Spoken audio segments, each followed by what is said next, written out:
Hello viewers, मैं हूं कौशल शर्मा। आपका स्वागत है कौशल शर्मा के इस यूट्यूब चैनल पर। व्यूअर्स, आज की वीडियो में हम आपको बताएंगे स्टेट बैंक ऑफ इंडिया यानी कि एसबीआई की दो बेहतरीन एफडी स्कीम्स के बारे में, जिसमें अगर आप अपने पैसे निवेश करते हैं तो आपको कम समय में अच्छे इंटरेस्ट से अच्छा रिटर्न मिल जाएगा। तो ये दो मोस्ट पॉपुलर एफडी स्कीम है, अमृत कलश एफडी और दूसरी है अमृत वृष्टि एफडी स्कीम। तो इन दोनों ही एफडी स्कीम्स में कम समय के लिए इन्वेस्ट करना होता है। तो इनके बीच आज आपको तुलना करके तो बताऊंगा ही, इसके अलावा कितने रुपए के निवेश पर कितना रिटर्न मिलेगा ये भी आज हम आपको बताएंगे। और इसके अलावा और भी कई सारी बिंदुओं पर हम कंपैरिजन करेंगे और जानेंगे कि आपके लिए कौन सी एफडी स्कीम ज्यादा बेस्ट है, किसमें आपको इन्वेस्ट करना चाहिए। तो व्यूअर्स, वीडियो को अंत तक जरूर देखिएगा और वीडियो अच्छा लगे तो इस वीडियो को लाइक करें। चैनल पर पहली बार आए हैं, इस चैनल को सब्सक्राइब कर लें बेल आइकन के साथ।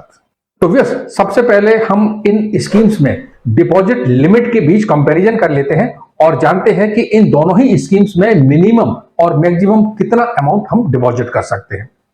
तो अगर आप अमृत कलश एफडी स्कीम को लेते हैं तब आप इसमें मिनिमम 1000 रुपए डिपॉजिट कर सकते हैं और मैक्सिमम आप 2 करोड़ रुपए तक इसमें जमा कर सकते हैं। जबकि अमृत वृष्टि की जो स्कीम है इसमें आप मिनिमम 1000 रुपए जमा कर सकते हैं, लेकिन मैक्सिमम इसमें 3 करोड़ रुपए तक जमा कर सकते हैं। तो अमृत वृष्टि स्कीम में व्यूअर्स आप ज्यादा पैसा जमा कर सकते हैं अमृत कलश के मुकाबले। अगर इन एफडी के टाइम पीरियड यानी इसमें टेन्योर की बात करें तो व्यूअर्स अमृत कलश का जो टेन्योर है वो 400 दिन का होता है, यानी कि 1 साल 1 महीने के अप्रोक्स। जबकि जो एसबीआई की अमृत वृष्टि स्कीम है इसका जो टेन्योर है 444 दिन का होता है, यानी कि 1 साल 2 महीने से थोड़ा सा ज्यादा। अब इन दोनों ही एफडी के हम फैसिलिटियों के बारे में जान लेते हैं और कंपैरिजन कर लेते हैं कि किसमें क्या फैसिलिटी मिलती है। तो सबसे पहले हम जान लेते हैं इसके प्री मैच्योर क्लोजर फैसिलिटी के बारे में। अगर आपको इन एफडी में मैच्योरिटी से पहले पैसे की जरूरत पड़ जाती है तो आप अमृत कलश स्कीम से अपने पैसे को प्री मैच्योर करवा सकते हैं। वही ये सुविधा आपको अमृत वृष्टि एफडी स्कीम में भी मिल जाती है, यानी दोनों ही एफडी स्कीम में आप अपने पैसे को जरूरत पड़ने पर बीच में भी निकाल सकते हैं। दूसरी है लोन की सुविधा। तो अमृत कलश स्कीम में निवेश किए गए एफडी अमाउंट के अगेंस्ट में आप लोन भी ले सकते हैं। वही अमृत वृष्टि को देखें तो अमृत वृष्टि स्कीम में भी आप लोन ले सकते हैं एफडी के अगेंस्ट में, तो ये सुविधा भी इसमें मिल जाती है। अब हम बात करते हैं टैक्स डिडक्शन की। तो अमृत कलश एफडी में निवेश किए गए अमाउंट से मिले इंटरेस्ट पर टीडीएस कटता है, यानी अगर आपका इंटरेस्ट 40,000 रुपए से ज्यादा का हो रहा है तो उस पर टीडीएस कटेगा। वही ये अमाउंट सीनियर सिटीजन के लिए 50,000 रुपए होगा। और अगर आप अमृत वृष्टि स्कीम में निवेश करते हैं तो इसमें भी अमृत कलश की तरह टीडीएस कटता है, यानी इंटरेस्ट इनकम पर टैक्स देना पड़ेगा। अब हम जान लेते हैं इन दोनों ही स्कीम में मिलने वाले इंटरेस्ट रेट के बारे में।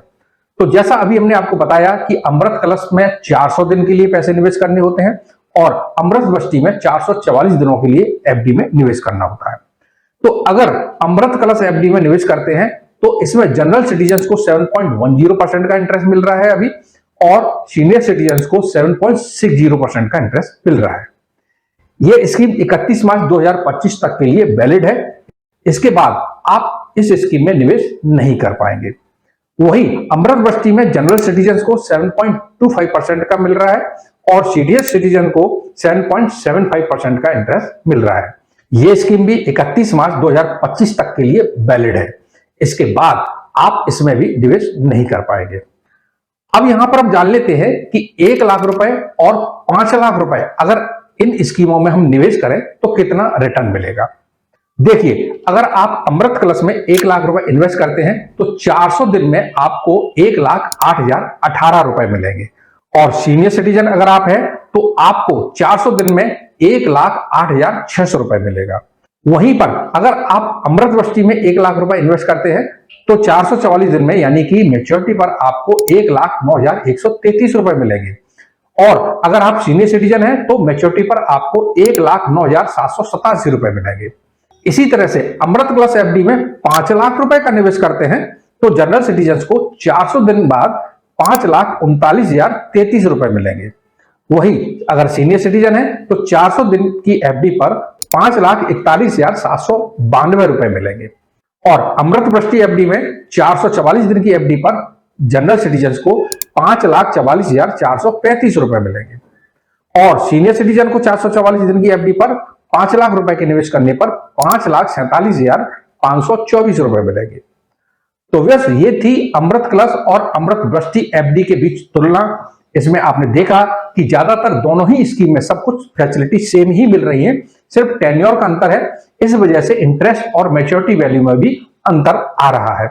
तो आपके हिसाब से जो भी स्कीम आपको सही लगे, जितने दिनों का भी टेन्योर आपको सही लगे, इतने दिनों की एफडी में आप इन्वेस्ट कर सकते हैं। बाकी दोनों स्कीम काफी बढ़िया स्कीम है। व्यस आप हमें कमेंट करके जरूर बताएं आपको ये जानकारी कैसी लगी। जानकारी पसंद आई तो इस वीडियो को लाइक करें, शेयर करें दूसरों के लिए, जिससे कि इसका नॉलेज दूसरों को मिले। अभी तक आपने हमारे इस चैनल को सब्सक्राइब नहीं किया है तो नीचे दिए गए सब्सक्राइब बटन को प्रेस कर लें बेल आइकन के साथ, जिससे जब भी हम नया वीडियो बनाएंगे तो उसका नोटिफिकेशन सबसे पहले आपको मिल जाया करेगा। और वीडियो से संबंधित कोई भी प्रश्न हो या कोई भी सुझाव हो तो हमें कमेंट जरूर करें। वीडियो देखने के लिए बहुत बहुत धन्यवाद। जय हिंद।